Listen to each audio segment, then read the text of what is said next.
જાતે પાવે નિજ પદરામ મિથ્યા ભાવ અભાવથી જે પ્રગટે નિજ ભાવ તે જયવંત રહો સદા એ જ મોક્ષ ઉપાય.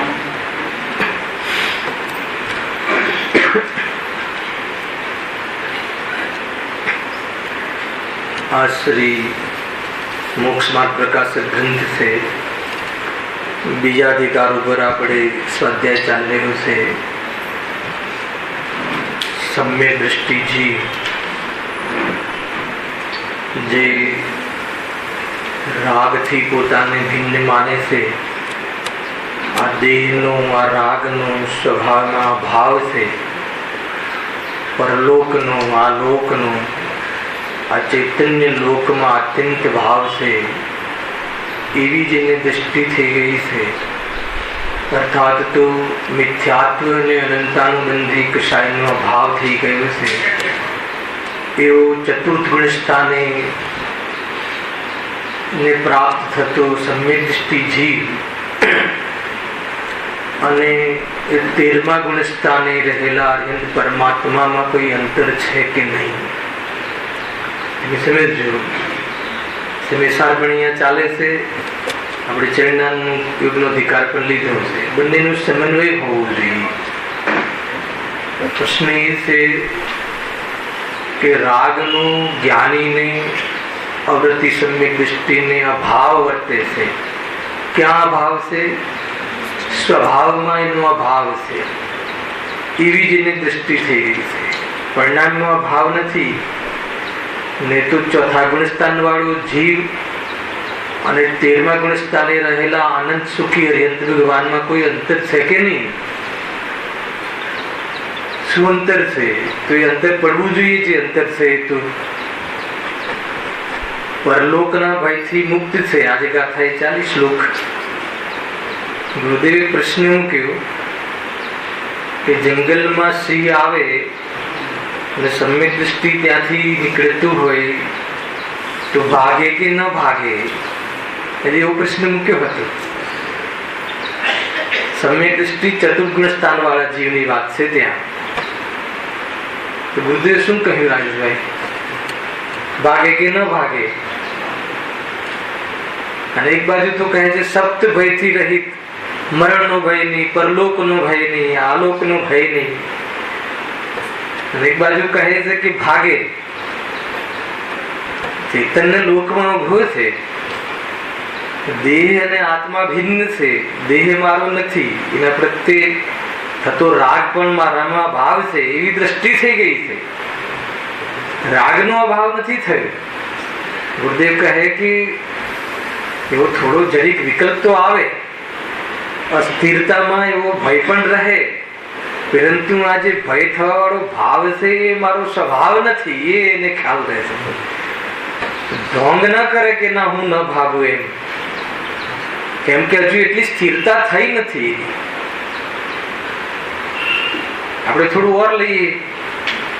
મુનિરાજ જંગલમાં બિરાજમાન હોય, સિંહ આવી જાય તો ભાગે કે ન ભાગે? ત્રીજું સ્ટેપ લઈએ. અર્યંત પરમાત્મા, એમની સભામાં તો ગાય અને વાઘ બે સાથે બેસીને વાણી સાંભળે ભગવાનની. ખ્યાલ છે રાકેશભાઈ? ભગવાનની પ્રતિમા છે ને ઉપર નીચે વેદી પર દોરેલા હોય છે. ઘણા બાળકો પૂછે પાઠશાળામાં કે નીચે વાઘ અને બકરી કે વાઘ અને ગાયના ફોટા શું કામ આપ્યા છે? મને પણ પેલા પ્રશ્ન થતો બચપનમાં. ઉપર ભગવાન બિરાજમાન, નીચે વેદીમાં ફોટા આપે કે વાઘનો અને બકરીનો. એ વખતે કઈ ખ્યાલ હતો નહીં કે પોતાનું જન્મજાત વેર ભૂલીને ભગવાનની વાણી સાંભળે છે એવી પાત્રતા હોય છે જીવોમાં. એક જ સભામાં જન્મજાત વેર છે ને વાઘ અને બકરીને, પરંતુ પોતાનું જન્મજાત વેર ભૂલીને તો ભગવાનની વાણી સાંભળે છે તો ત્યાં તો ભાગવાનો પ્રશ્ન નથી, અને હૃદય પરમાત્મા છે. પણ મુનિરાજને પણ એટલી સ્થિરતા થઈ ગઈ છે, સિંહ આવે એટલું નહીં, શરીર ફાડી ખાય તો પણ ખ્યાલ આવ્યો, સ્વરૂપમાં લીન રહે, ઉપયોગ બહાર આવે તો જાણે પરમ મિત્ર નો પામ્યા યોગ જેવું. એટલી સ્થિરતા થઈ છે. અને સમ્યક દ્રષ્ટિ જીવ હોય તેને એટલી સ્થિરતા નથી, એટલે એને ભાગવાનો ભાવ આવે. ખ્યાલ તો રાગ એટલું ઉભું છે. ખરેખર તો વાત આપણે એ લીધી કે ચોથા ગુણ સ્થાને જે દ્રષ્ટિ મુક્ત થયો છે જીવ, હજુ અવર્તી મુક્ત નથી થયું, પ્રમાદ મુક્ત નથી થયું, મોહ મુક્ત નથી થયું, જીવન મુક્ત નથી થયું. ખ્યાલ આવે કે નહીં? દ્રવ્ય મોક્ષ નથી થયું. આ બધા મોક્ષના પણ ભેદ છે. દૃષ્ટિથી મુક્ત છે, પરંતુ 14મા ગુણસ્થાન વાળા, 13મા ગુણસ્થાન વાળા અનંત સુખી, અને આમને ચોથા ગુણસ્થાને અનંત સંસારનું કારણ ભવ સંતતિ અટકી ગઈ છે, એનો ભાવ થયો તો પણ અંતર ઘણું છે. તો એ વચ્ચે શું હોય? રાગનો મારામાં ભાવ છે, મારો સ્વભાવ નથી, એ નક્કી કર્યા પછી, એવી દ્રષ્ટિ થઈ ગયા પછી, જે રાગ નથી આત્મામાં રાગ નથી એનું પ્રૂવ કરશે કે નહીં કરે? સમજ્યું? દેહ મારો નથી, દેહનો આત્મામાં અત્યંત ભાવ છે, તો દેહથી જુદો થઈને એ પરિમાણ, એ પરિણામને પ્રાપ્ત થશે કે નહીં થાય? સમજો. એક પ્રશ્ન છે મારો કે સમ્યક દ્રષ્ટિ જીવ, આપણને સમ્યક દર્શન થઈ ગયું અત્યારે હાલ કે રાગનો મારામાં ભાવ છે, મને જે આવતો રાગ છે એ મારો સ્વભાવ નથી. પછી સમ્યક દ્રષ્ટિ શું કરશે આખું જીવન? પ્રશ્ન તો ઉભો થાય ને ભરતભાઈ, કોઈ વિચારી છે આ? તો એમાંથી આ પછી બધી વાતો નીકળી કે જે રાગ આત્માનો સ્વભાવ નથી, તો હવે રાગ સ્વભાવ નથી તો એનું લક્ષ છોડી સ્વરૂપમાં સ્થિર રહીને રાગ મટાડવાનો, આત્મામાં સ્થિર રહીને રાગના ભાવનો પ્રોગ્રામ થશે કે નહીં થાય? ખ્યાલ આવ્યો? અને રાગ મટી જાય તો રાગના નિમિત્તે કર્મબંધના કાર્યક્રમ મટશે કે નહીં મટે? અને કર્મબંધ મટી જાય તો કર્મના ઉદયમાં મળતા શરીર આદિની અવસ્થાઓ મટશે કે નહીં મટે? તો એક આત્મામાં દેહ નથી અને દેહનો રાગ નથી એવી દ્રષ્ટિ થયા પછી પોતાની પરિણતિમાં એ વાતની સિદ્ધિ કરીને સિદ્ધ બનશે કે નહીં બને? તો એનો જે ક્રમિક રાગનો અભાવ એ આ પ્રતિમાઓ અને પછી ગ્રસ્ત ધર્મ ને મુનિ ધર્મ ને પછી અર્હત પરમપણું અને પછી સિદ્ધ ગણું એવી જાતિની આ કાર્યક્રમ હોય છે. એવી ગણાતી આ ચાલે છે અત્યારે સમય સારની છે. એ તો દ્રષ્ટિની મુખ્યતાથી કથન છે. જ્ઞાનીને બંધ નથી એટલે અનંત બંધ નથી. જ્ઞાની બંધન ભાવને ભોગવતો નથી. બંધન ભાવને ભોગવતો નથી એટલે શું? બંધનો સ્વાદ લેતો નથી. કેમ કે બંધન એનો સ્વભાવ નથી એમ દ્રષ્ટિ હોવાના કારણે એ વખતે પણ અબંધની દ્રષ્ટિ રહે છે, પરંતુ બંધન જ નથી તો ચોથા ગુણ સ્થાને અર્જન થઈ જશે. સમ્યક દ્રષ્ટિ થતા જ અર્જન થઈ જશે એ સમય. તો પછી આ પ્રતિમા ને પછી ગ્રસ્ત જીવન ને પછી મુનિદશા ને એ બધું શું થશે? તીર્થનો લોપ થઈ જશે. ખ્યાલ આવે છે કે નહીં? એટલે એનો ક્રમ છે, ચારિત્રના વિકાસનો ડિગ્રી ટુ ડિગ્રી ક્રમ છે. કયા સ્ટેજમાં કેટલા લેવલની કસાઈ રહેશે ને કેટલા લેવલની નહીં જ રહે એ નક્કી છે. જેમ જેમ લેવલ વધે તો એની ભૂમિકાના નીચેનો રાગ આવતો નથી, અને ભૂમિકાને યોગ્ય રાગ આવે છે એમાં મર્યાદા લાવે છે એ શુભ ભાવ, અને જેટલી કસાઈ નીકળી ગઈ છે વિતરાગ ભાવ, અને જેટલી કસાઈના આધાર પર ગ્રસ્ત જીવનમાં પ્રવૃત્તિ થાય છે પાપ ભાવ. આવી મિશ્ર પરિણતિનું નામ વાસ્તવમાં એ શ્રાવક દશા છે. આ રીતે શ્રાવક શ્રમણ તરફની જે દિશામાં જાય છે ત્યારે એને આ પ્રકારનું કાર્ય હોય છે. ખ્યાલ આવે કે નહીં? કારણ કે સમ્યક દર્શન થઈ ગયું કે ભાઈ રાગનો મારામાં ભાવ છે, પછી શું બેસી રહેતો હશે સમ્યક દૃષ્ટિથી? એ જ ક્ષણથી નિરંતર રાગ હવે કેવી રીતે મટે, આત્મ સન્મુખ રહી અને રાગમાં કેવી રીતે ન રમવું, એની જે પ્રેક્ટિસ, એનો જે પુરુષાર્થ, એનો જે પ્રયોગ એ વધારતો જાય છે. અને વધારતા જતા એની આસક્તિ, એને સંસારની, શરીરની, ઇન્દ્રિય ભોગની આસક્તિ હીન થતી જાય છે. અને એમ આગળ વધતો સ્ટેપ બાય સ્ટેપ આગળ વધતો વિતરાગતાની પૂર્ણતાને પ્રાપ્ત થાય. એમ નથી કે ભાઈ નહીં તો ઘણા એમ થાય કે ચલો આ સારું છે, રાગ તો હવે શું, હવે તો બંધન જ નથી સમ્યક દૃષ્ટિને, ભાવ સંતતિ તૂટી ગઈ છે. એ વાત સાચી છે, આનંદ ભાવ નથી, એ વાત સાચી છે. પરંતુ જેટલા ભાવ રહ્યા એ ભાવમાં કેવી રીતે વિતરાગતા વધારતો એ જીવ સંપૂર્ણ ભાવનો ભાવ કરે એ હવે પ્રૂવ કરે ને. દેહ આત્માનો નથી, રાગ આત્મામાં નથી, તો રાગ નથી તો રાગ હવે ન રહેવો જોઈએ એના તરફ એ દિશામાં એ વિચાર કરે છે. એક અણુ માત્ર રાગ ના રહેવો જોઈએ, કણ જેટલો રાગ ના રહેવો જોઈએ. તો એ રીતે આત્માનો પુરુષાર્થ, આત્માની સન્મુખતા વધારતો જીવ, અહીંયા એની ચર્ચા ચાલે છે. આપણે કેટલી પ્રતિમાઓ પતિ, કેટલી ધારણ કરી, કઈ પેજ છે? 5 પ્રતિમાઓ પતિ છે. પેજ નંબર સચિત ત્યાગ પ્રતિમા પતિ છે, બરાબર છે. સચિત ત્યાગ પ્રતિમા એની ચર્ચા આપણે થઈ ગઈ છે કે જે चित्त એટલે जीव લખ્યું છે અહીંયા सचित, स शब्द स और चित्त इन दो शब्दों से मिलकर बना है. स એટલે सहित, चित्त એટલે जीव, अर्थात जीव सहित पदार्थ सचित कहलाते हैं. ऐसे पदार्थों का त्याग सचित त्याग. પદાર્થોનો ત્યાગ એટલે પદાર્થના ખાવાના રાગનો ત્યાગ.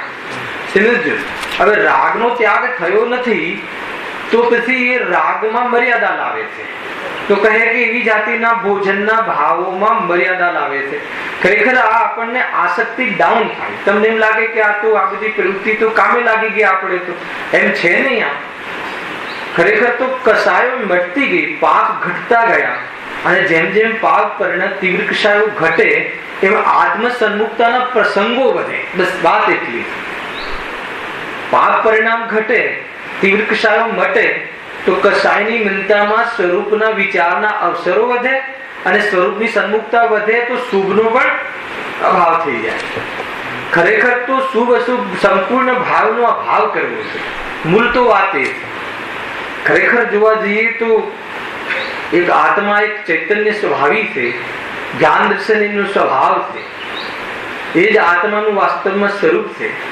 અને એવા આત્માની આગળ પાછળ ઉપર નીચે અનેક પૂજગલ રાશિ વિદ્યમાન છે. એમાંથી એક અણુ માત્ર આત્માનું નથી. આત્માનો ચૈતન્ય સ્વભાવ છે, પરંતુ એનાથી જીવ અનંત કાલે અનાદિકાલથી એનાથી સંબંધ કર્યો, પર પદાર્થોથી સંબંધ કરીને એને ખોયું છે. કઈ પ્રાપ્ત નથી કર્યું. આજ સુધી શું કર્યું?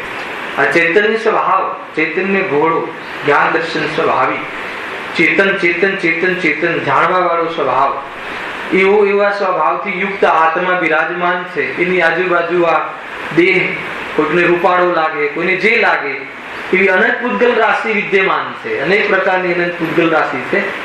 અને એની અંદરથી સમજવા જેવું છે કે એક પરમાણુ માત્ર આત્માનું નથી. કેમ કે એક આત્મા છે તે ચેતન છે, અને જે પરમાણુ આદિ છે તે જળ છે. બંનેની જાતિ જુદી છે, બંનેના સ્વભાવ જુદા છે. છતાં હજી એનાથી સંબંધ કરે છે. તો શું કર્યું? સંબંધ કરીને શું કર્યું? સ્વામી ઉપલબ્ધિ થઈ. ખોયું જ છે, એને કાંઈ મેળવ્યું નથી. શું ખોયું છે? તો કે એને આત્માનો આનંદ ખોયું છે, એને આત્માને મોક્ષ જવાનો અવસર ખોયું છે, અને આત્માને મુક્તિ પામવાની જે આપણને અવસર મળ્યો છે એને ખોઈ નાખ્યો છે. એ જ કર્યું છે.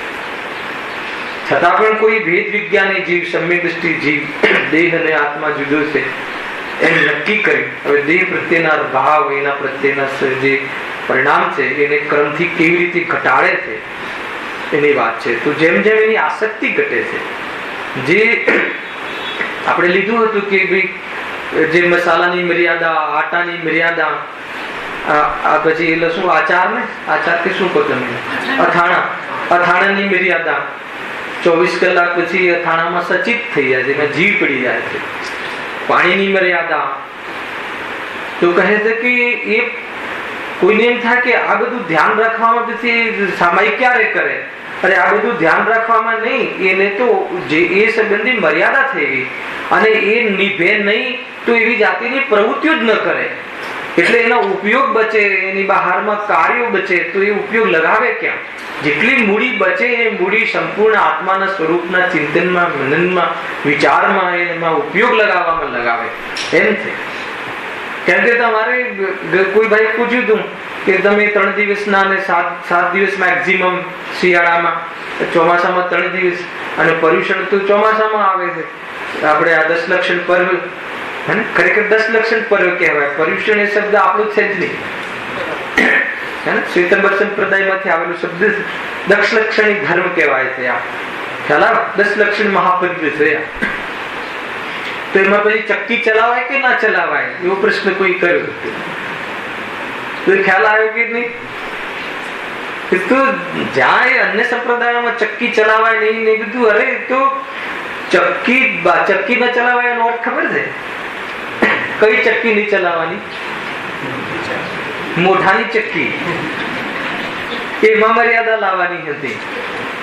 ચક્કી ન ચલાવવાનો અર્થ એ છે કે એવી રીતે ચક્કી ન ચલાવી કે જેથી કરીને અનેક પ્રોડક્ટો બનાવવાનો ભાવ આવે. મર્યાદા પાલનની અંદર ચક્કી ચલાવવાનો કોઈ દોષ નથી. એને નવી નવી પ્રોડક્ટો બનાવવાનું લઈને એવા પર્વોના દિવસોમાં એને ગર્ધતા વાળું ભોજન, ગરિષ્ઠ ભોજન, ખ્યાલ આવ્યો? ગરિષ્ઠ ભોજન જ ન ખાવું જોઈએ. મેં મેનુ આપી દીધું છે ચિંતુભાઈ, બરાબર. બોરીવલીમાં મીઠાઈનો ત્યાગ છે, પ્રસાદનો ત્યાગ છે, લેવું જ ન જોઈએ. જેનાથી ગ્રહતા, ગરિષ્ઠ ભોજનથી ગ્રહતા વચ્ચે ઊંઘ આવે. કે પર્વમાં ભોજન બોલાવીએ, ત્યાં જઈએ ત્યાં જવું પડે ને, પછી બરાબર મીઠાઈ જમાડે તો પછી વિદ્વાન કરે છે, ઊંઘી જાય બપોરે. જમાડવાનો રાગ આવે ને, રાગનું કામ છે આ બધું. ન ભોજન કરતા હોય એવું ભોજન કરવું જોઈએ, કેમ કે એનાથી જીવને પ્રમાદ ચડે છે. અને એમાં એના માટે જેના ત્યાં જમવાનું હોય એ પ્રવચન છોડે છે. સરવાળે તો ધાર્મિક કાર્યો છૂટે મહિલાઓનું, બહેનોનું, અને એને લઈને કોઈ ભોજન કરવાનું વાસ્તવમાં સારભૂત નથી. ખ્યાલ આવે કે નહીં? તમારે ત્યાં ભોજન નક્કી કર્યું એટલે તમારી 10 આઈટમ બનાવવાનો ભાવ હોય એટલે મહિલાઓ સવારથી ના આવે, પછી ખાલી છેલ્લે જાવાણી કે જ્ઞાનમાં આવે તો એ કેટલું નુકસાન છે, તે દોષ છે. ઠીક નથી, ઠીક નથી. એમ મારે તો કઈ પ્રોગ્રામ બને તો પહેલા જ કહું છું, કોઈ પણ પોતાનું પ્રવચન છોડી અને વિદ્વાનોની સેવા કરવાનું કોઈ જગ્યાએ કીધું જ નથી. ઠીક નથી. જે ભોજન કરતા હોય સામાન્ય ભોજન કરી લેવું જોઈએ. ખેર આ તો વિકલ્પ આવ્યો એટલે મૂળ વાત તો એ છે કે કેવી રીતે ઉપયોગ બચે. કેમ કે એમાં એના બહારના જે વેપાર આદિ, વ્યવસાય આદિ, ભોજન આદિ, 5 ઇન્દ્રિયોના રંગ રોગાણ આદિ, એની અંદર સમય જીવ આપે છે. એમાં કષાયરૂપ પણ થાય છે, કર્મ બંધ કરે છે, કર્મથી લેપાય છે. તો એમાં જે એને જે બાકી રહેલી કસાયને એને સીમિત કરે છે. એ રીતે સચિત ત્યાગની આપણે વાત કરી હતી. એમાં ઘણું બધું ખાનપાન સંબંધી છે. વ્યવસાય પણ એવો નથી કરતો કે જેમાં ત્રસિત જીવોનો ત્યાગની હિંસા થાય. અરે એમાં એકેદ્રી જીવ પણ ન મરે એવી જાતિની તૈયારી રાખે છે. પરંતુ વ્યવસાય, વેપાર, આરંભ, ઘરની અંદર થવા વાળા કાર્યોમાં હિંસાથી બચી શકાતું નથી. તો એટલી અંદરમાં વેદના થાય છે કે મને હજુ આટલો રાગ કેમ છે. સંપૂર્ણ આરંભનો ત્યાગ કરવાનો એનો ભાવ છે. જરા પણ પાપ ભાવ નહીં અને શુભ ભાવ પણ નહીં. જરા પણ ભગવાનની સામે ભક્તિ કરવાનો ભાવ પણ ન આવે અને સ્વરૂપમાં નિશ્ચય ભક્તિ કરે. આજે ગુરુદેવે કહ્યું નિશ્ચય ભક્તિ, નિશ્ચયમાં અર્થાત પોતાના સ્વરૂપમાં લીન થઈ જાય, ભગવાન બની જાય. ભજવા વાળું હવે ક્યાં સુધી કાર્યક્રમ હે ને? સ્વયં ભગવાન બની જાય. ભગવાન તો છે અને બની જાય. ભગવાન છે એટલે એનું સામર્થ્ય છે બનવાનું, એની પ્રતીતિ પણ થઈ ગઈ છે, એનો સ્વાદ પણ આવી રહ્યો છે. વિતરાગ થવાનો સ્વાદ પણ, વિતરાગતાનો સ્વાદ પણ છે. પૂર્ણ વિતરાગતાની અહીંયા તૈયારીઓ ચાલે છે, ધમધોકાર તૈયારીઓ ચાલે છે. ઘરમાં આમ તો વાસ્તવમાં શ્રમણ દશા મુખ્ય છે. સાક્ષાત મોક્ષનું કારણ તો મુનિ દશા છે. રત્નત્રયની એકતા એ તો વાસ્તવમાં મુનિરાજોને હોય છે. સમ્યક દર્શન જ્ઞાન થઈ ગયા પછી સંયમરૂપ જેનું જીવન નથી, એ માર્ગ હજુ પ્રવેશ નથી કર્યો, એ મોક્ષને પ્રાપ્ત થતું નથી. તમે સમજો, સંયમ એક એવું ગહેનું છે, સંયમ એક એવું ઘરેણું છે કે જેનાથી જીવ સ્વાધીન અને સ્વાવલંબી થઈ જાય છે, સ્વતંત્ર થઈ જાય. સીમિત સંયમ એટલે કસાય જેની મર્યાદા થઈ જાય, એને બહારની જરૂરત ભાષે નહીં તો કેટલું સ્વતંત્ર થઈ જાય. અને જે સ્વતંત્ર રહે છે બાહ્ય કશાયોમાં એટલી પ્રવૃત્તિ નથી, એને આત્મસન્મુખતા વધે છે, સ્વસન્મુખતા વધે. અને જેમ જેમ સ્વસન્મુખતા વધે છે એમ બહારમાં નિવૃત્ત અને પરિણામોનો નાશ થાય છે, પાપ પુણ્યનો નષ્ટ થાય છે, ભાવ અને વિતરાગતા વધે છે. બસ આ જ કાર્યક્રમ સમ્યક દર્શન પછીનો કાર્યક્રમ. ખ્યાલ આવે કે નહીં? સમ્યક દર્શન પછીનો કાર્યક્રમ સમ્યક દર્શન પહેલા નક્કી હોવો જોઈએ. ખ્યાલ આવે કે નહીં? પહેલા એનો અભ્યાસ હોવો જોઈએ. એ રીતનું સ્વરૂપ છે. જો ખરેખર મૂળ જે પુરુષાર્થ છે ચારિત્રનો પુરુષાર્થ છે. ખ્યાલ? મતલબ કે દીકરો આત્માનો નથી, હોય જ નહીં, બંને વચ્ચે અત્યંત ભાવ છે, છતાં દીકરાનો રાગ રહે છે કે નહીં? તો એ દીકરાનો રાગ છતાં પણ દીકરો અને આત્મા જુદા છે એ ખ્યાલ આવ્યા પછી બી દીકરાનો રાગ છોડવો કઠિન છે. તો એ છોડવા માટેનો પુરુષાર્થની ચર્ચા થયા. ખ્યાલ આવે કે નહીં? અને એક વાત સમજી લેવા જેવી છે કે પરદ્રવ્ય ઈષ્ટ છે એ માની અને જે રાગ કરે એને તો અવસર જ નથી. પણ પરદ્રવ્ય ઈષ્ટ અનિષ્ટ છે જ નહીં એમ નક્કી થયા પછી પણ રાગ રહે છે જ્ઞાનીઓને. અને કોઈ પદાર્થ ભલો ને કોઈ પદાર્થ બુરો એવો ભેદ દ્રષ્ટિ તો છે જ નહીં. પર પદાર્થ કોઈ ભલો બુરો છે જ નહીં. તો એવી દ્રષ્ટિ થઈ ગયા પછી પણ પર પદાર્થ પ્રત્યે રાગ રહે છે. અને જેને તો ઈષ્ટ માને પર પદાર્થને અને રાગ રહે તો એ તો રાગ મટાડે જ શું કરવા? એનું આકર્ષણ મટાડે જ શું કરવા? જયારે વાત એ પદાર્થને ગમે છે, એને લાભ માને છે, એનાથી એનું જીવન માને છે, એનાથી એમ માને છે કે આજ તો મારું જીવન છે, આના વગર તો મારું જીવન અધૂરું છે, તો એ પદાર્થ પ્રત્યેનું આકર્ષણ કે મેળવવાના ભાવને શું કામ છોડે? છોડે જ નહીં. મળે કે ના મળે વાત જુદી છે. મળે કે ના મળે, ન જ મળે કહ્યું ને. અનંતકાળ વીતી ગયો, એક પરમાણુ આત્માનો થયો નથી. એટલે જીવે તો ખોયું જ ખોયું છે, એને તો પોતાનું સત્વ ખોઈ નાખ્યું છે. જાણે પરિણતિની અંદર અસ્તિત્વને જોખમમાં લઈ લીધું છે. પોતાની પરિણતિમાં પોતાના અસ્તિત્વનો સ્વાધીનતાનો સ્વીકાર નથી. એવી જગ્યાએ જઈને પડે છે કે એનું અસ્તિત્વ દુનિયા નથી સ્વીકારતી. અજ્ઞાનીઓ તો એને જીવ માનવા તૈયાર થતા નથી. કોણ માને છે કેન્દ્રીય જીવને? જગદીશચંદ્ર બોઝે સાબિત કર્યું કે ઝાડમાં જીવ છે. આપણે ત્યાં તો અનાદિથી નક્કી કરેલું છે. તો બહુ બધી વાતો છે ભાઈ. સમ્યક દર્શનની સાથે સાથે આજે ગુરુદેવ કહ્યું કે વાત બંને પોતપોતાની જગ્યાએ સત્ય છે.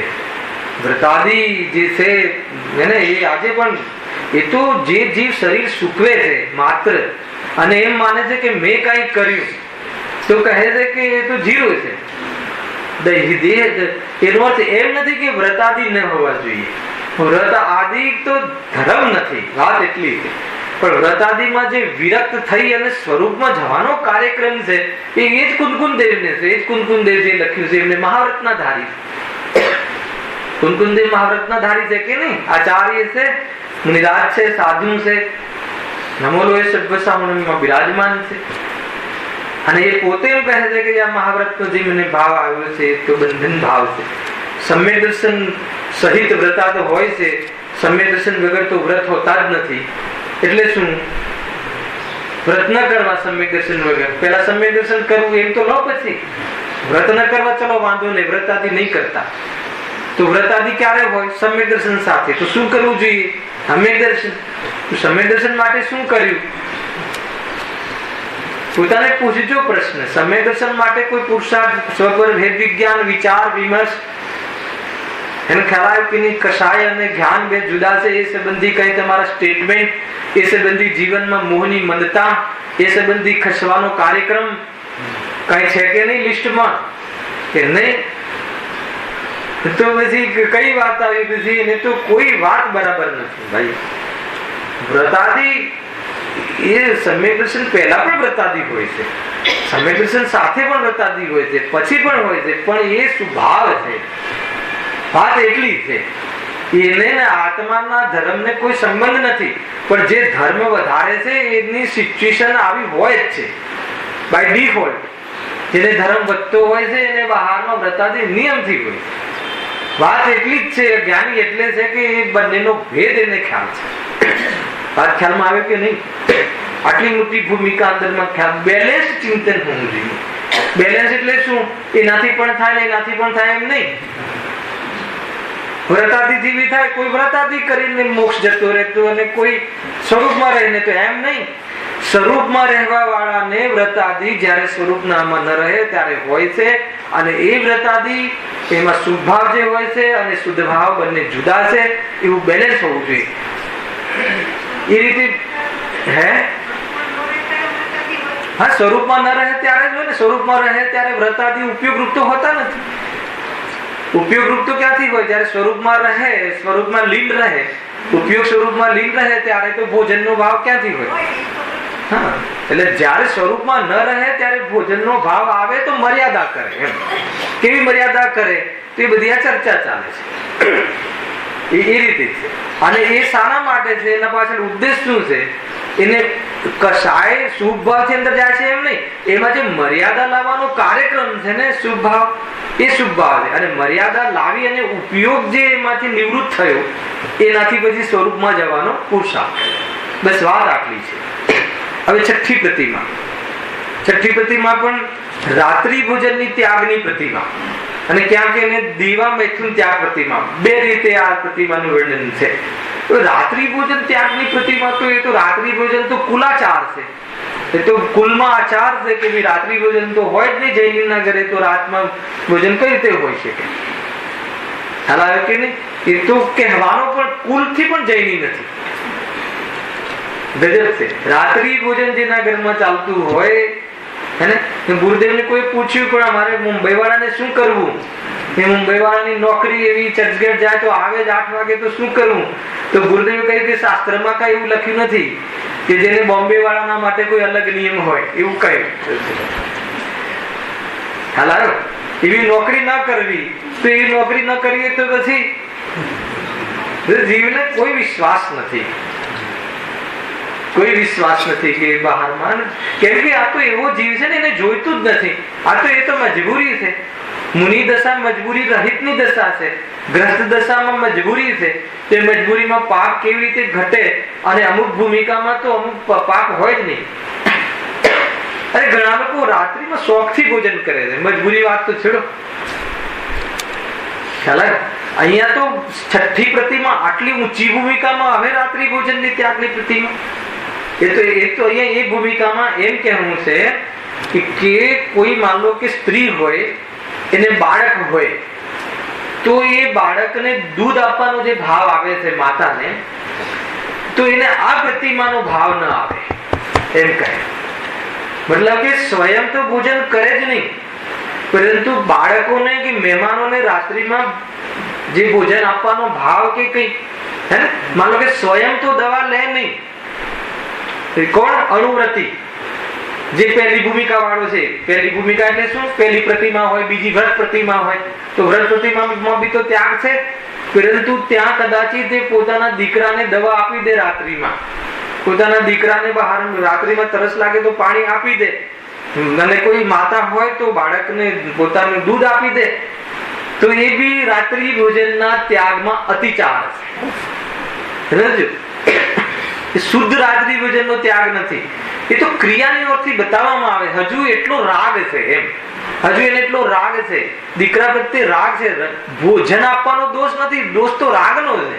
જળ ક્રિયાનો દોષ તો કોઈને લાગતો નથી, પણ એવી ક્રિયામાં કેમ દેખાયો કે હજુ એને આટલો રાગ બાકી છે. આગળની ભૂમિકાઓ હવે આવશે. આજકાલમાં તો લગભગ બધો વિશે આવી જશે. કેવી રીતે જીવ બહારમાં, મતલબ ઘરમાં એકદમ આમંત્રણ આપ્યું હોય એવો વ્યક્તિ થઈ જાય છે, ઘરની અંદર મહેમાન તરીકે થઈ જાય છે.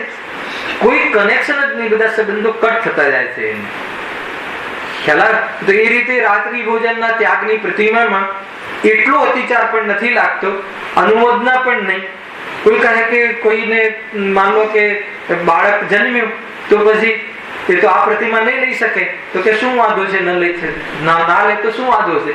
જેટલી પ્રતિમા, જેટલી આ કોઈ શિડ્યુલ થી કે લોકોને દેખાડવા થોડી પ્રતિમા લેવાની છે. કોઈ રેકોર્ડ થોડી કે હું છઠ્ઠી પ્રતિમા વાળો, હું 7મી પ્રતિમા વાળો.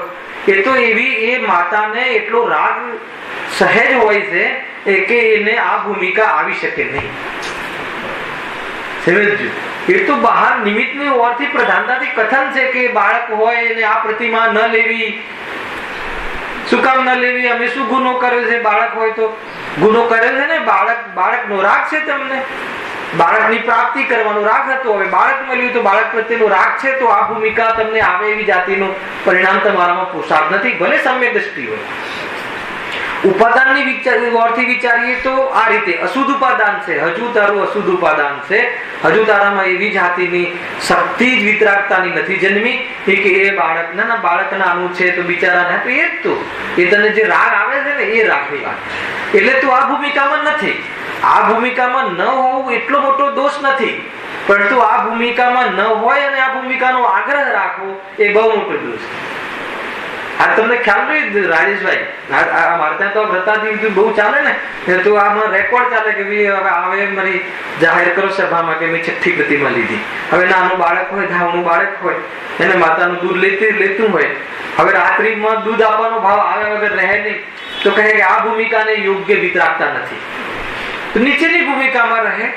જૈન ધર્મમાં ન થાય તો એની જે ભૂમિકા હોય એ ભૂમિકામાં જે લેવલનો ધર્મ પડાતો હોય એ ધર્મ પાડવો, પરંતુ આગ્રહ કરી અને લોકોને બતાડવા કોઈ ઊંચી ભૂમિકાની બહારમાં જબરજસ્તી પ્રવૃત્તિ કરે એવી જાતિનું ધર્મમાં નથી લખી. હે ને, કષ્ટ વેઠીને દુનિયાને બતાવવા માટે પેટ પર હાથ રાખી અને ઉપવાસ કરે. આજે એક બેન મળ્યા ને સામે, શું કરેલું હતું એને 28, તો દયા આવે, ધર્મની ખબર નહીં, વ્રત શું છે ખબર નહીં, આત્મા શું છે ખબર નહીં, શુભ રાગ શું છે ખબર નહીં, અને 28 લઈ લીધી. અત્યારે ચાલે છે ને તેમને, તો હવે એટલે કે બાજુમાં મંદિર છે તો બી ગાડી લઈને જવાનો ભાવ આવે, સામે તો મંદિર છે, કાંઈ ઠેકાણું નથી. જૈન ધર્મમાં એવી જાતિનું બેલેન્સ નથી, ન પડાય તો એ ભૂમિકાને યોગ્ય નથી અંદરમાં ક્ષમતા, તો નીચેની ભૂમિકા વાળો જે છે એ, અરે તને ન પડાય તો કમ સે કમ શ્રદ્ધા કર કે માર્ગ આ છે તો પણ ચાલી જશે, પરંતુ જબરજસ્તી કોઈ કરવાની વાત છે નહીં. ખ્યાલ આવ્યો કે નહીં? આ તો ઉદાસીનતાની વાત છે, એને ઉદાસ થઈ જાય, રાગ પ્રત્યે દાસત્વ ઘટી જાય કે આ મારા પરિણામ આવી જાતિની આ કોટીના પરિણામ જ નથી, ત્યારે એની અંદરમાં વિતરાગતા વધે અને સ્વરૂપમાં એ વાસ્તવમાં ડૂબે, ઉપયોગ સ્થિર થાય, વારંવાર શુદ્ધ ઉપયોગ થાય, તો એ રીતે આગળ વધતો હોય. તો અહીંયા કઈ ભૂમિકા છે? છઠ્ઠી ભૂમિકામાં શું કહ્યું? રાત્રિ ભોજનની ત્યાગની પ્રતિમા. રાત્રિ ભોજનનો ત્યાગ તો સમ્યક દર્શન પહેલા હોય છે, સમ્યક સન્મુખ જીવને રાત્રિ ભોજનનો ત્યાગ હોય છે, રાત્રિ ભોજન હોતું નથી. એવી જાતિની રાત્રિ ભોજનનો ત્યાગ એટલે ખબર છે શું છે? રાત્રિ ભોજનનો ત્યાગ રાત્રિમાં ન ખાવું એવું. અહીંયા તો કઈ વાર કહી દીધું છે મેં. રાત્રિ ભોજનનો ત્યાગ એટલે શું રસિકભાઈ? ફટાફટ દુકાનની બાજુમાં ચોવેરા હાઉસમાં ખાઈને પાછું દુકાનમાં આવી જવું, એ રાત્રિ ભોજનનો ત્યાગ નથી. બહુ વ્યવસ્થા દુનિયા, મુંબઈમાં તો જીવને ધર્મ કરવા માટે એટલી બધી અનુકૂળતા છે, હે ને, 10, 20, 50 દુકાનો થઈ જાય. મુખ્ય શ્વેતાંબરોની મુખ્યતાથી છે આ બધું ત્યાં. તો ત્યાં એક ચોવેરા હાઉસ ખુલી જાય, 6 વાગે ફટાફટ જમી આવું ને બધું 6:30 જોઈન્ટ થઈ જવું બળદની જેમ. તો એ છે ને, એને ચોવેરા કહેતા જ નથી અહીંયા.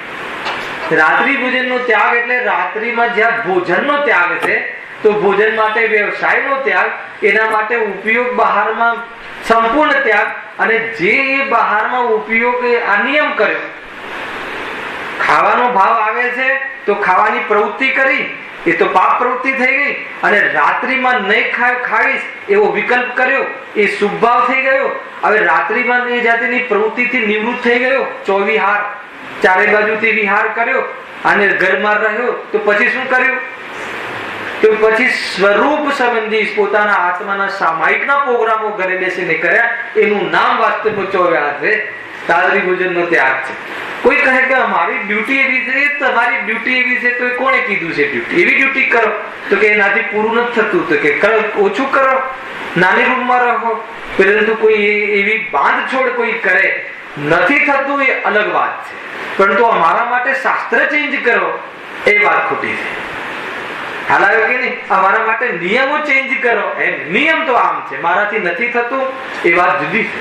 મારાથી નથી પડાતું તો પોતાનો દોષ દેવો કે હજુ મારે આટલો રાગ છે, આટલી કસાય બાકી છે. કસાય એ કસાયનું કાર્ય છે, એને ખરેખર કસાય છે, પોતાના આત્માના સ્વભાવની પડી નથી તો એ બાજુ કરે છે. સ્વભાવને નાશ થાય પ્રગટ થવામાં. એટલે એવું છે નહીં. અહીંયા જૈન ધર્મ એમ કહે છે કે વસ્તુનું સ્વરૂપ આ છે.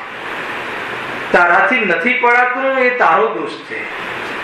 એ પોતાનામાં ઝાંક કે મને આજુ આટલો રાગ કેમ છે, એ રીતે અહીંયા કહ્યું છે. બીજું દીવા મૈથુન ત્યાગ, એ પણ આમાં લીધું છે કે જે એને સ્વસ્ત્રીનો ત્યાગ હોતો નથી, પરંતુ દિવસોમાં કે જે વાર તહેવાર હોય છે, જે અષ્ટમી ચૌદશ આદિ, એમાં એ જાતિના પરિણામનો ત્યાગ કરે છે. એવી જાતિના પરિણામ એને આવતા નથી. છઠ્ઠી ભૂમિકા થઈ. હવે સાતમી ભૂમિકા બ્રહ્મચર્ય પ્રતિમા. જો હવે સાતમી પ્રતિમા, હવે એક બીજી પ્રતિમા બ્રહ્મચર્ય નામનું વ્રત હતું. હવે સાતમી પ્રતિમા બ્રહ્મચર્ય નામની પ્રતિમા.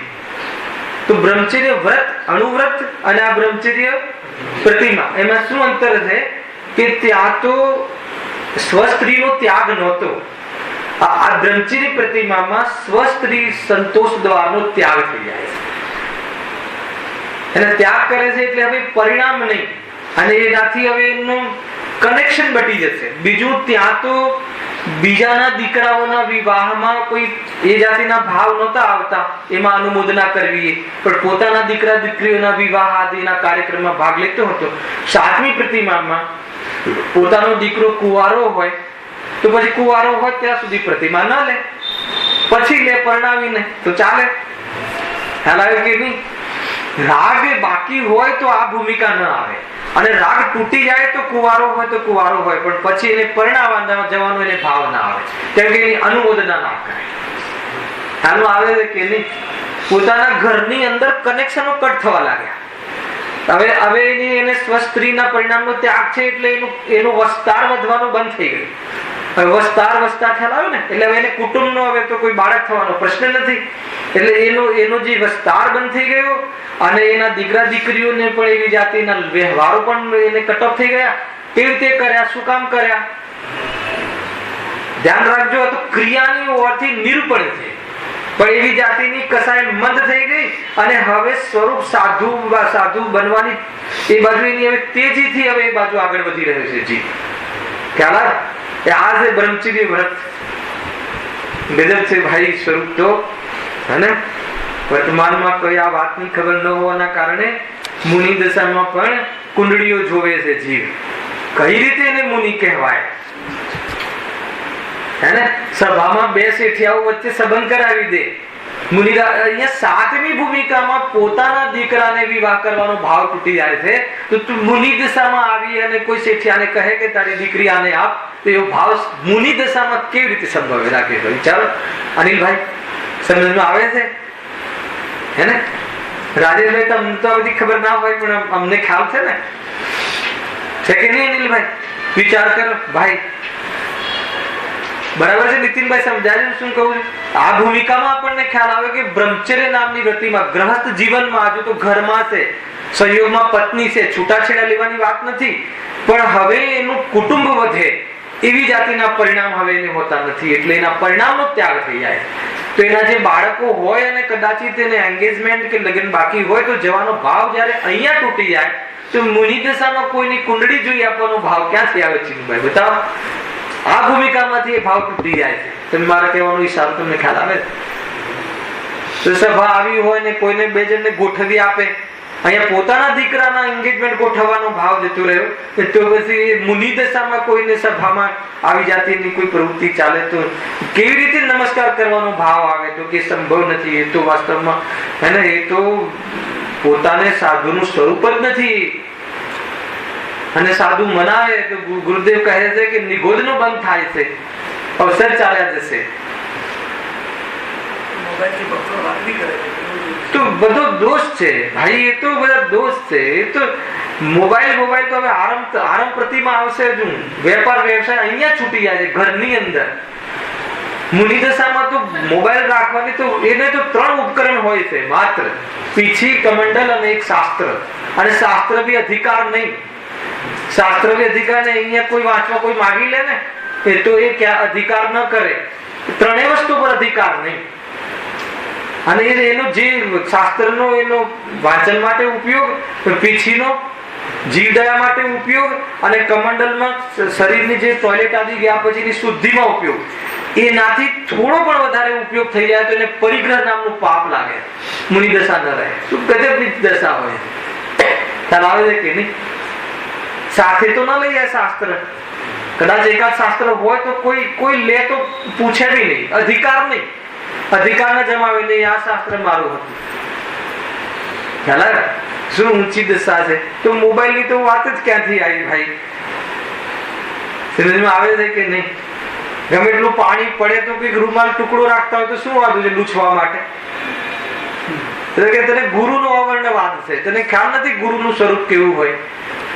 ઘણા એમ થાય કે એમાં શું થઈ ગયું, એટલી ફેસિલિટી રાખતા હોય. અરે એમને ફેસિલિટીની અપેક્ષા જ નથી, એને એ બાજુ લક્ષ્ય જ નથી. પહેલા પોતાની સેવા કરે છે અને પડોશીમાં તો બહારના શરીરમાં તો ક્યારેક બે હાડકા ઘસાય નહીં એટલો ક્યારેક ભોજન લેવાનો ભાવ આવે, એનાથી વધારે કાંઈ નહીં. અદંત ધોવન, અસ્નાન, 7 શેષ ગુણ છે કે નહીં? ગુણ કહ્યા મુનિરાજને, ન નાવાનું એ ગુણ કહ્યું. અને ગ્રસ્ત દશામાં ન નાય તો દોષ કહેવાય, કેમ કે એની પ્રવૃત્તિ એવી છે અને ત્યાં એવી કોઈ પ્રવૃત્તિ નથી, 5 ઇન્દ્રિયના ભોગના પરિણામ નથી, શુદ્ધિ છે અને બહારના શરીર સંબંધી લક્ષ્ય નથી. ખ્યાલ આવે છે કે નહીં? શું ગજબની મહારાજા! અદંત ધોવન, દાંત ધોવાનો સમય નહીં, દાંત ધોવાના પરિણામ નહીં, સ્વરૂપમાં જવા સિવાય બીજું કાર્ય નહીં. તમને ખ્યાલ આવે છે સૌથી વધારે વ્યસ્ત કોણ છે? આપણને એમ લાગે કે ફ્રી છે, આપણને એમ લાગે કે આપણે બહુ બિઝી છીએ. આપણે બિઝી છીએ કે મુન્ના જ બિઝી છે? દર્શન, કોણ બિઝી છે બતાવો? આપણે કેટલા બધા કામ હલાવે કે નહીં? અરે સૌથી બિઝી તો મુનિરાજ છે. સ્વરૂપમાં જવાની એટલી અંદરમાં તાલાવેલી છે અને એમાં પુરુષાર્થ છે અને એટલું જબરજસ્ત સ્વરૂપમાં જવાનું કાર્યક્રમ ચાલી રહ્યો છે કે બહારમાં દાંત ધોવાનો ભાવ નથી આવતો. તમે સમજો, શરીર પર એને પાણી નાખવાનો ભાવ નથી આવતો. બહારમાં મતલબ બસ એ જે બાથરૂમ કે જે એ સંબંધી પરિણામ આવે તો એને શુદ્ધિ માટે કમંડલનું પાણી વાપરે. ગજબ છે. બહુ ગરમી હોય ને આ જંગા સુધી પાણી નાખવાનો ભાવ આવી જાય તો મુનિપુણામાં દોષ લાગે. ઠંડુ પાણી હોય અને પાણી બી તો પ્રાસુક હોય છે, પણ એમ થાય કે નહીં થોડુંક પાણી અહીંયા સુધી છાંટી દઈએ, બહુ ગરમી છે તો મુનિ દશા ના રહે. શું ગજબની દશા છે! એવો ભાવ નથી આવતો, એવી કશાય નથી, શરીર પ્રત્યે આસક્તિ નથી. શરીર ને આત્મા જુદા છે એ વાત પચાવી છે. દ્રષ્ટિ કર્યા પછી શરીર પ્રત્યેનો રાગ તૂટવાનો કાર્યક્રમ છે. દેહ થી હું જુદો છું માની લીધું એટલે થઈ ગયું, એમ નથી. દેહ થી હું જુદો છું એ માન્યા પછી દેહ પ્રત્યેની આસક્તિ આ રીતે તૂટી અને દેહને કોઈ ખાઈ જાય તો પણ તને રાગ ન આવે એવી જાતિની સ્થિતિ લાવ, ત્યારે અરિયન દશા અને ત્યારે આ સિદ્ધ દશા આવશે. એમને નથી કે દેહ અને હું જુદા છીએ, બસ બહુ થઈ ગયું, જેમ ચાલે તેમ ચાલવા. તો આપણને તો તમે અડધી રાત્રે પૂછો દેહ અને આત્મા ભિન્ન છે, મને ખબર છે કે તને કાંઈ ખબર નથી. દેહની આસક્તિ તૂટી છે, દેહ પ્રત્યેના જે ભાવ આવે છે એમાં તને દુઃખ લાગે છે. ના, દેહ ને આત્મા બે જુદા છે અને બાકી બધું કરતા રહીએ અને બાકી બધામાં મોજ શોખમાં અમને બરાબર એને દેહ પ્રત્યેના આકર્ષણના ભાવમાં અમને ખુશી લાગે છે તો કે તને કઈ જ ખબર પડી. દેહ સંબંધીના ભાવ આવે ખરા, પણ એમાં અંદરમાં વેદના થાય કે અરે મને આટલો રાગ છે, આમાં હું ક્યાં સુધી લેપાઈશ અને એના માટે કેટલો સમય કેટલો ઉપયોગ. હિતેશભાઈ પકડમાં આવે છે વાત. આ થઈ 6ઠી પ્રતિમા, 7મી પ્રતિમા બ્રહ્મચર્ય પ્રતિમા. જો હવે અહીંયાથી હવે આ સ્ટેજ પર આવ્યો એટલે કનેક્શન ઘરમાં એટલા બંધ થઈ ગયા. હવે બહારમાં જવાનો ભાવ મટી ગયો એટલે કપડા તે જે ન હોય તો ચાલે, ઓછા હોય તો ચાલે. પ્રોગ્રામ મટી ગયા ને, કે પ્રોગ્રામ મટી ગયા એટલે બધું જ મટી ગયું. કોઈને એમ લાગે કે આવું તો કઈ જીવન હતું હશે. આપણને તો એ સમ્યક દ્રષ્ટિ ચક્રવર્તી ગમે, 96,000 રાણી અને બસ અને બહારમાં આટલું ધામ ધમાલ અને સમ્યક દ્રષ્ટિ. એમ છે નહીં ભાઈ, નિરંતર એનો છોડવાનો પુરુષાર્થ ચાલતો હોય છે. જ્યાંથી જોવાનું છે ત્યાંથી આપણે એને જોતા નથી. હાલ ઉદાહરણ પણ આવે છે ને પેલું દીપક લઈને તું જરા 96,000 રાણીની સુંદરતા જોઈને આવ તો કેવી રીતે જોવાય? તો કે બસ તમારી દશા એવી છે, અમારું ત્યાં લક્ષ્ય જ નથી. જો થોડુંક વાંચીએ છે, બહુ જબરજસ્ત છે. હા, 7મી પ્રતિમા છે ને.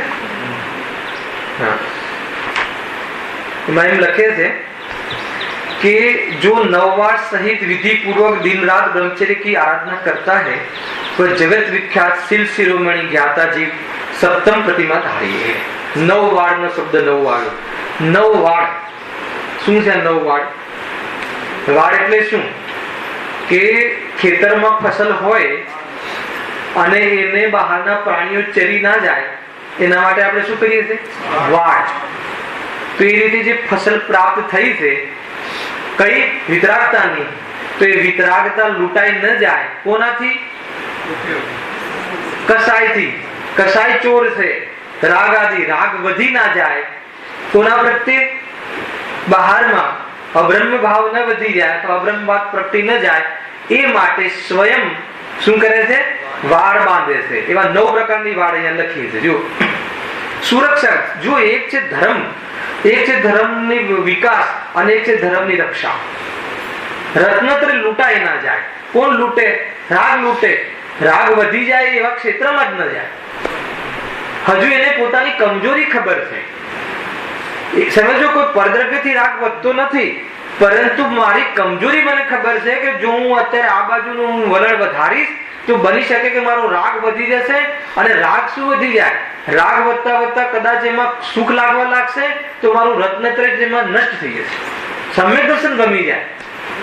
ખ્યાલ આવે છે કે નહીં? તો એના માટે બુદ્ધિપૂર્વક 9 વાડ રીતે જીવન જીવે છે. ખાલી વાંચી લઉં છું, બહુ સરસ ચર્ચા છે. જો 9 વાડ કઈ કઈ છે? સ્ત્રીઓ કે સમાગમ में नहीं रहना. પુરુષ હોય તો સ્ત્રીના માટે લઈ લેવું, સ્ત્રી હોય તો પુરુષ માટે લઈ લેવું. જે ભી આપતા તો સ્ત્રી પુરુષ બંને ધર્મ પ્રાપ્ત કરે છે. ખ્યાલ કે નહીં? નપુંસક બી 5મા ગુણસ્થાન સુધી જઈ શકે છે ને બેન? તમે વાંચી દીધું? નપુંસક બી 5મા ગુણસ્થાન સુધી જઈ શકે છે.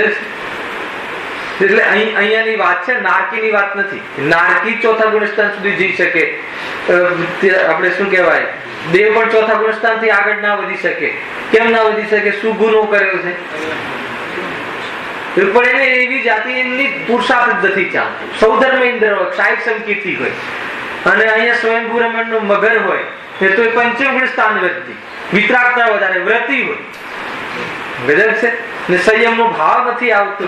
સંયમનો ભાવ નથી આવતો તો મોક્ષ માર્ગ ખુલતો નથી.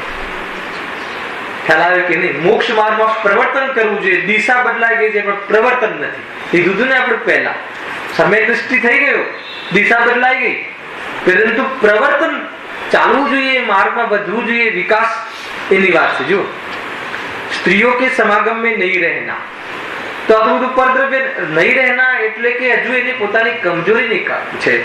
અને આમ પણ એ વિધાન કર્યું છે હે કે આરિકા માતા હોય, આરિકા માતા સામાન્ય સ્ત્રી વાત નથી કરતો. આરિકા માતા કેટલા ફૂટથી દૂરથી દર્શન કરે છે? આચાર્ય હોય તો 5 ફૂટ, ઉપાધ્યાય હોય તો 6 ફૂટ, સામાન્ય સાધુ હોય તો 7 ફૂટ. તો ત્યાં આટલી મર્યાદા? એ તો વિતરાગી જીવો છે ને. ખ્યાલ આવે કે નહીં? ગુરુદેવનું જીવન જુઓ, કેટલા દૂર દૂર એમને એમના ખંડમાં સ્ત્રી પ્રવેશ ના કરી શકે. એ કોઈ સામાન્ય વાત નથી. આ બધી પરંપરા ગુરુદેવના માધ્યમથી આવી. એક દ્રવ્ય બીજા દ્રવ્યને અડતું નથી ને. ખ્યાલ આવે કે નહીં? અડતું નથી, પણ તારા ભાવ જે છે ને એ ભાવ પર ભરોસો નથી ભાઈ. ક્યારે ભાવ પણ એટલા માટે સાંસ્કૃતિક પ્રોગ્રામો, પરીક્ષણ આદિમાં જે મોટા મોટા 18 વર્ષની બહેનોને નૃત્ય કરાવે છે એ વાસ્તવમાં આગમ વિરુદ્ધ વાત છે. ઠીક નથી. 8 થી 9 જબરજસ્ત વિતરાગતાનું પ્રવચન ચાલે અને 9 વાગે પછી જબરજસ્ત વર્તમાન પિક્ચરના ગીતોના આધારે વ્યક્તિ રસ લે. એટલું એના ઠુમકા ને એના જે બહારના જે તો એના એ અત્યારે અને અંદરમાં રાગ દરેકને છે. શેતાન બનતા કેટલી વાર લાગે? પરિણામને કેટલી વાર જોડાતા વાર લાગે? જેટલું બધું છે 0 થઈ જાય. કોઈ સામાન્ય વાત નથી. અમે લોકો બલાડમાં નથી થવા દેતા. દરેક જગ્યાએ પોતપોતાનું વિચાર લેવું. બોરીવલીમાં તો કેન્સર થઈ જશે. ખ્યાલ આવે કે નહીં? એ બે સ્વરૂપ જ નથી.